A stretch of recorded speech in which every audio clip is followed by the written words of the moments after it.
ये तु सर्वाणि कर्माणि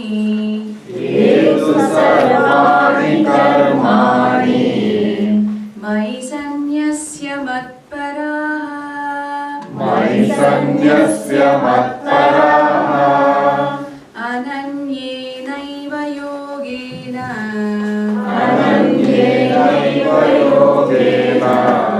मां ध्यायन्त उपासते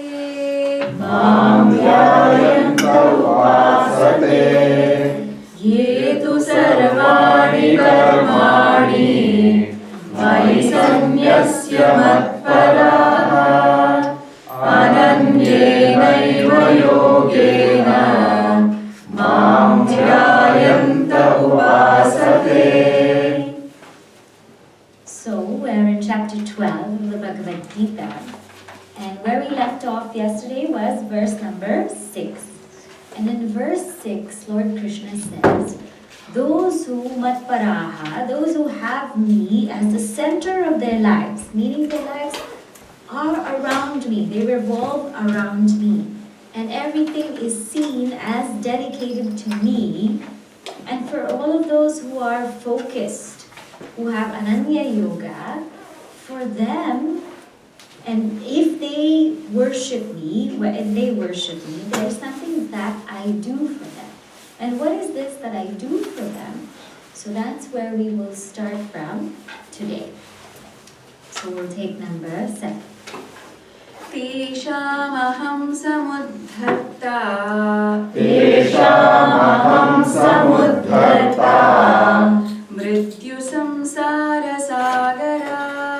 मृत्युसंसारसागरात् भवामि न चिरात्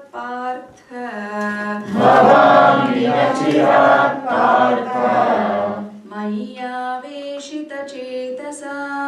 मय्यावेशितचेतसाम् तेषामहं समुद्धर्ता मृत्युसंसारसागरात् भवामि न चिरात् Partha मय्यावेशितचेतसाम्. So for those who Mahi aveshita chetasam, those whose minds are set on me because they are practicing number 6, tesham, to them, what do? Aham samudharta mrityu samsara sagara means I become their savior. Samudharta, I become their savior, and I lift them. I lift them from where? This sagar, this ocean of mrityu samsara, this ocean of constant transmigration. And nachirat means immediately I lift them. This is what I do for those who are devoted to me.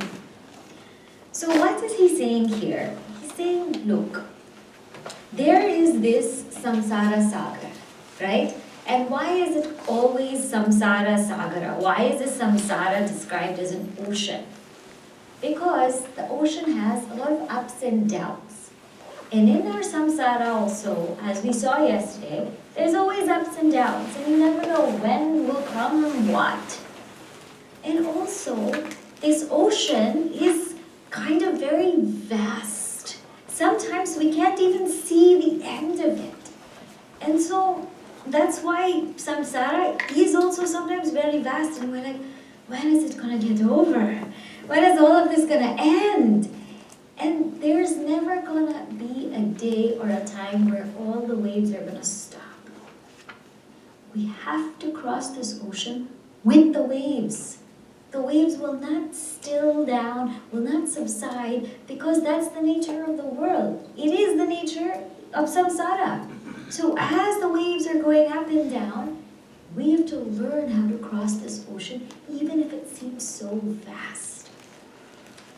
And why is samsara juxtaposed with an ocean? Because it's hard. Imagine trying to swim across the ocean. How hard would that be? So it's not easy. It's not easy. But Bhagavan says, for those who are practicing this, who have surrendered to me, who have devotion to me, I will lift them from this ocean of samsara. But what do you mean by God will lift us? Will God actually come here and lift us? What does it mean when God lifts us? It means that God brings knowledge to our lives. Means that God brings Guru to our lives. How do we know we're a recipient of God's grace? When we start to get knowledge. When we start to get these avenues where we can pursue knowledge, where we can learn more. When we start to get Guru Parampara in our lives. And we're able to go inside ourselves. Because that grace of Ishvara manifests through Guru. And the grace of Guru manifests through Shastra.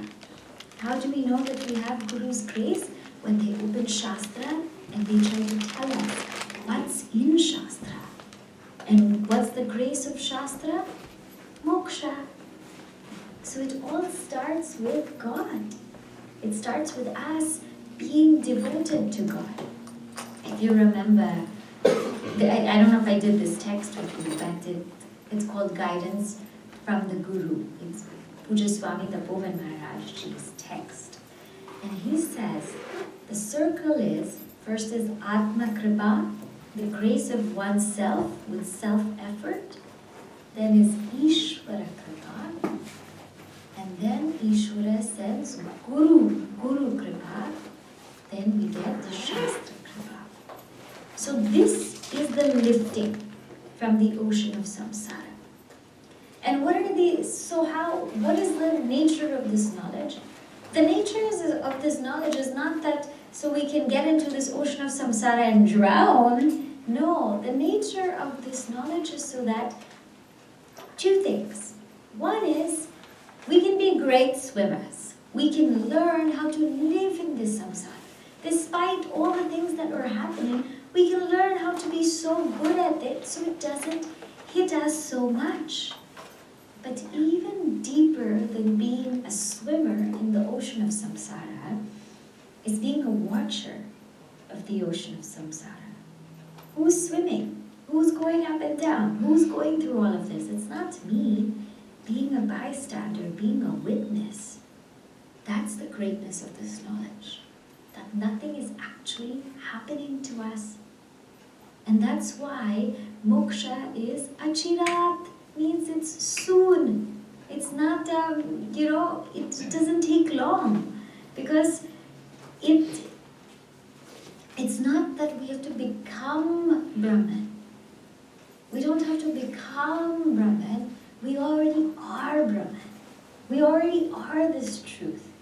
What just has to happen is the layer of ignorance has to be removed. That's all that it is. And once that's removed, we know what it is. We know that we always were Brahman. So moksha or liberation can take place in an instant. But for whom? For the mind who's completely devoted to God. Because only when our mind is totally devoted to God, then God can actually lift us up. So some might wonder, in chapter 6, we saw this verse, Uddhared Atmanatmana, right? Lift yourself by yourself. But here it's saying, Tesham Aham Samudharta. What is this conflict in the Bhagavad Gita? Right? There is no conflict. As I told you in the beginning, Uddhared Atmanatmanam. First we have to lift ourselves. First we have to put forth that effort. Having faith in God is self-effort. Getting to know God is self-effort. Kindling the love for God is self-effort. And once that self-effort is put, then aham samudharta. Then Bhagavan lifts us. In life there's always two things. One we have to do, and one we have to allow it to happen. So this is what he means. So from verses 1 to 7, we see that Arjuna's question it kind of unfolds and it's finally getting answered here. And what's the answer to Arjuna's question? The answer to Arjuna's question, who is the one best versed in yoga? The one who is meditating on form or who is meditating on the formless? The answer to that question is the one who is meditating on formless via form. Okay? So the one who is meditating on formless via form. Why? Because our ultimate goal is to realize that we are this pure awareness and pure consciousness. But the way to do that is through the form, is through God, is through Ishvara. If we just go straight, it's going to be very, very hard. So both are necessary. Hence, this is why the question comes up, because Arjuna feels like it's a conflict, but if a seeker truly understands the path of Vedanta, it's not a conflict at all. So this is clear? So verses 1 to 7 as though is one topic of Arjuna's questions. Now we're going to see the second topic, which is the technique of worshipping Saguna Brahma. Why? Because although the goal is contemplate, meditate on formless Brahma, we have to do it by form Brahma, Saguna Brahma. So now he's going to explore what is the technique of contemplating on Saguna Brahma. And these are verses 8 to 12. I think there's a slight echo. You can remove it, that's really helpful. Okay.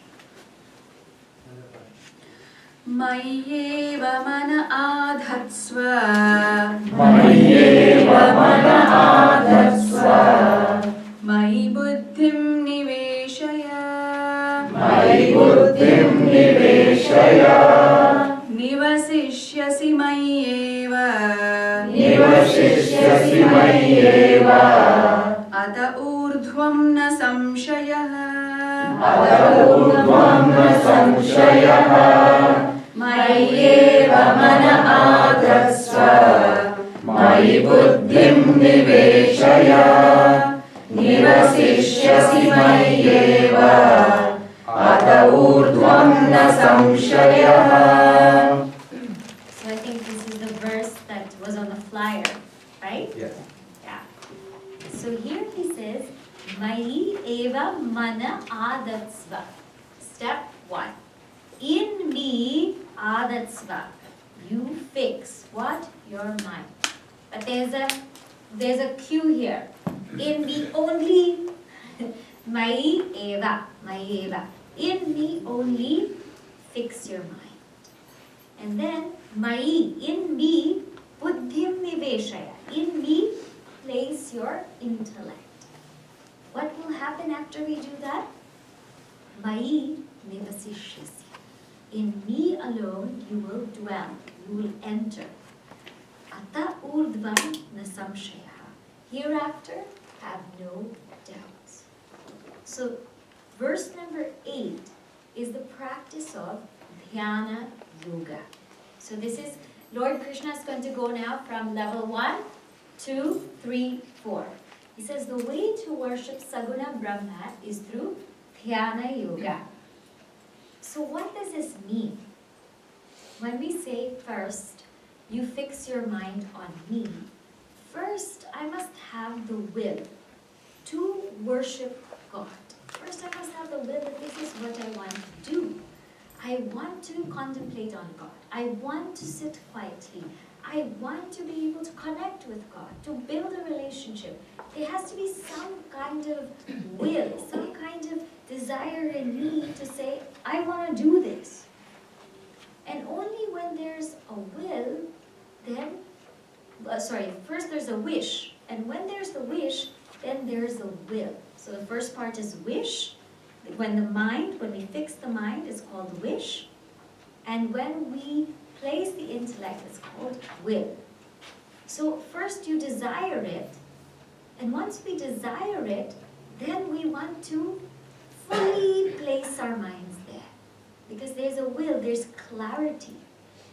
Will or placing my intellect there means I know why I'm doing this. And some of us might think, but we don't even know why we're doing this. Why are we doing Dhyana Yoga? Why should we do it? So look here. This is why we are doing Dhyana Yoga. This is why the practice of Dhyana Yoga is important. We all know that we are Brahman. There's nothing else we have to do about it. We are Brahman, right? And as I told you, the only thing is we have to remove the ignorance that we are not Brahman. So we have the threefold method in Vedanta, which I'm sure all of you know, which is Shravanam, Mananam, and Nididhyasana. I don't know what the scriptures are about. Shravanam. The scriptures tell you, you're Brahman. I don't understand how can I be Brahman. I'm so limited and Brahman is infinite. How can I be Brahman? Mananam. Okay, I listened and then I reflected on it, but I don't feel it. I mean, how many texts? Tattva Bodha, Atma Bodha, Bhagavad Gita, all chapters I attended. I still don't feel like Brahman. It's just not happening. So, Nididhyasana, we contemplate. So, okay, I did Shravanam, I did Mananam, and I also did Nididhyasana, but it's not working. It's not working. Why? Because there's Chitta Vikshepa. There's a lot of distraction in the mind. The mind is unable to focus on this. The mind is unable to grasp it and hold it. So when you come here, you get it. But when you leave from here, you forget it. Right? That is called Chitta Vikshepa. The mind cannot hold it. So in our Shastra, what do we prescribe for the mind that cannot hold this knowledge is Bhakti Yoga, Dhyana Yoga, or Upasana. Start training the mind to focus, to concentrate, to learn how to hold something, and to learn how to just penetrate in it. Because this is what's happening. We did Shravanam, we did Mananam, we did Nididhyasana, nothing happened. And people who live with us, they'll say, so many years you attended satsang, nothing happened, you didn't change. What's going on there? Right? So the mind is become very distracted. It's become over here, over there, it's become all over the place. And our rishis already knew this. If you see, this is the problem that's happening to the kids nowadays. There's ADHD, there's all these things that it's very hard to focus. Our rishi said, we know it's going to be a problem. So we prescribe this upasana. So first is we wish that we have the desire to do this. Then we have the will to want to do this. And we sit there and we say, this is why I am doing this, because I need that single pointedness of mind. And when we place or we fix our minds there, and then we place our intellects there, then where do you think we'll end up? In God. If I have a wish to be with God, and I have a will to be with God, then where will I end up? I will live in God. We have a wish to enjoy the outside world. We have a wish to go on vacation. Then we have the will, I must go on vacation, I must book my ticket. Where will we end up? In vacation, right? So how come we're not ending up in God? How come we're ending up in the world? Because my wish is for the world. My wish is for more money, more name, more fame, more social obligations, more things to do. My wish is there. So guess what? My will is there. I'll do it. Let me make it work. Let me put forth effort. So where will I end up? In the world. But if my wish, my deep wish, is for God, and I know why I'm pursuing this path, I know what this means, I know step by step how I'm going to get there, then where am I going to end up? In God. So it's just a question of, what is my wish? What's my deep desire? We cry to God, but how many of us cry for God? Somebody was asking me a question yesterday about worshiping God, and he said, how come people go to God and ask for things? I said, we got it all wrong. We have to use our things to go to God. Not go to God and ask for wealth, and not go to God to ask for progeny, and not go to God to ask for a nice job. We have to use all of our material wealth to secure ourselves so that we can go to God and say, I just want you. But we are using God to get the world. No. We need to use the world to get to God. We got the science all wrong. Anytime I go to the temple and I use God to get the world, we've lost it. But if I'm using the world to get to God, then truly there's something in me that is sparking. There's a fire in me that's being lit. But isn't it, I have Ichha Shakti, but there's no Kripa from Bhagwan. Because So that is Kripa Shakti is required. The Icha has to be Grace of strong. God, grace of God is Grace of God, the Kripa of God is proportionate to this effort. So if my effort is this much, my grace is this much. So we might wonder how come some people have more grace? Because they have more effort. More effort, more is the grace. If the grace is not coming, that means still work needs to be done. So when we say Dhyana Yoga, it means exclusively sitting and contemplating on God. This is a must. This is not something we can just bypass. It's not something that we can just say, oh, we don't need to do that. It's a must. It's a must because there is an issue with the mind. Without being able to focus, without being able to absorb the mind in Saguna Brahma, how do we expect to get Nirguna Brahma? It just doesn't happen. And the way that contemplation needs to be done is it needs to be a single pointed thought flow. Just like, when you pour ghee, when you pour water, when you do abhisheka. What's the meaning of abhisheka? Why it has to be in a very, it cannot be like splashing water. You've never seen abhisheka like that. It's always very thin and very continuous, and it's a flow. That flow is meant to put us in the spirit of contemplation. That our contemplation should be one flow. Abhisheka is not done like little, and then little, and then little. And it's not done like a splash. It's done like very carefully, because that's the way our mind is meant to think on God.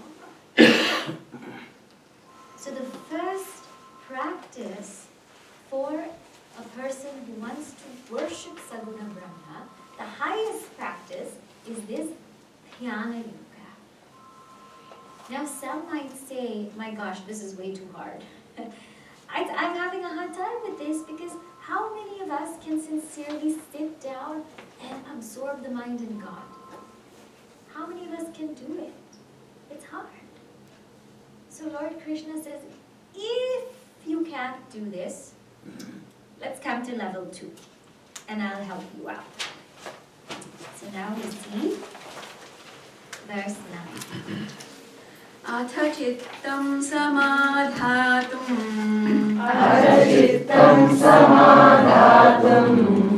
न शक्नोषि मयि स्थिरम् अभ्यासयोगेन ततः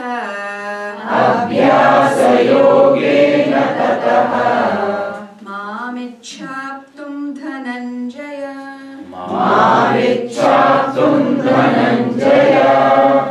अथ चित्तं समाधातुं न शक्नोषि मयि स्थिरम् अभ्यासयोगेन ततः मामिच्छाप्तुं Dhananjay. So if Dhyana Yoga, you can hear me well in the back? Yes. If Dhyana Yoga is a little bit too hard for me, then I come to verse 9, which is Abhyasa Yoga. Abhyasa Yoga. What is he saying here? Atha Chittam Samadhatum Mayi Sthiram means if you can't put your mind, Chittam Samadhatum Mayi Sthiram, in me steadily, Na shaknoshi, if you can't do it, don't worry. I have another method. Abhyasa yogena tataha mam ichhaptum. Therefore, desire to reach me by abhyasa yoga. And he calls Arjuna as Dhananjaya. Dhananjaya means is the one who has a lot of wealth, who's able to conquer wealth. So he says, you all have it. You all have it. But if this dhyana yoga isn't working, abhyasa yoga, try it. So what is this abhyasa yoga? So if dhyana means, like ekatanata, that single pointed thought flow of the mind is called dhyana. When your mind is just flowing, like I explained to you, like that water in abhisheka. If one is unable to practice that dhyana, go for abhyasa. Abhyasa means you put forth effort. You sit down. And whenever the mind wanders, you bring it back. You bring it back. You bring it back. For example, this morning if I sit down to meditate or contemplate on Lord Shiva, and I start, and the first 2 minutes are very nice. And I woke up early because I wanted to make sure nobody was up. And I told everybody, you know what, I'm going to be contemplating in the morning, so no sounds. I'm going to do it, everybody be quiet. And I sit down, and I start, and the first 2 minutes are great. Then I hear the door squeaking. Then I'm thinking, who's awake? And what are they doing awake? And do they know I'm actually contemplating on God? I hope they realize that I'm doing something. And then you try to go back to Lord Shiva. You try to go back, and you're like, seems like they're going to the kitchen. They're opening the fridge. What are they going to eat now? And again, you're trying to go back to Lord Shiva, go back to Lord Shiva. I hope they don't drink that milk. It must be spoiled. And I hope they don't take that. And you're trying to get back to Lord Shiva, trying to get back to Lord Shiva. But Lord Shiva has gone. Lord Shiva has gone. And it's so sad, but in the beginning, it will be like this only. That it will be so hard to keep our minds on God. It will keep going out, keep going out, keep going out. And if that doesn't happen, we'll sit down, we'll think of Lord Shiva. Lord Shiva sits in Kailash. Oh, I want to go to Kailash. But when should I go? And what month should I go? And how should I go? And with whom should I go? And where has Lord Shiva gone? He's gone! He's gone! So Abhyasa Yoga, so we have to keep bringing it back. If it's going, bring it back, bring it back, bring it back. And Gurudev says the tragedy is not that our mind is wandering. The tragedy is that we're not alert about it wandering. So this requires an alertness of my mind that it's going here, it's going there, it's going somewhere. Bring it back and keep bringing it back, and it takes so much effort. And so, when we see this, we feel like it takes too much effort. I don't want to do it. It's too much work. I don't want to do it. But didn't all of the things in our life take a lot of effort? How much effort did it take for us to learn how to walk? Do you remember that? Walking feels so natural. It feels like, oh, you can just walk. But do you remember how much effort it took for us to walk? Our parents had to stand there every time we fell, pick us up, pick us up, pick us up, pick us up so many times. And you parents know what it's like, isn't it? How much effort did it take to learn how to drive? Do you remember that? To parallel park and to, to go here, to go there, and to learn the regulations in Connecticut and in New York. It took so much effort. But now, driving is like, we could do it with our eyes closed, but we can't. Even there's self-driving cars, right? I mean, what I'm saying is it's just become so effortless. Like you don't even think about it. It's just flowing. It's just going. Or how much effort did it take to learn how to cook, right? To learn, when all of you were newly married, to learn what spice goes with what dish and how much do you put and when to put and how to put it. And then now it's like In 20 minutes, you're done. You're out of the kitchen, right? It's so natural. So just like everything took practice, this also takes practice. This also takes time. This is also something we have to work towards.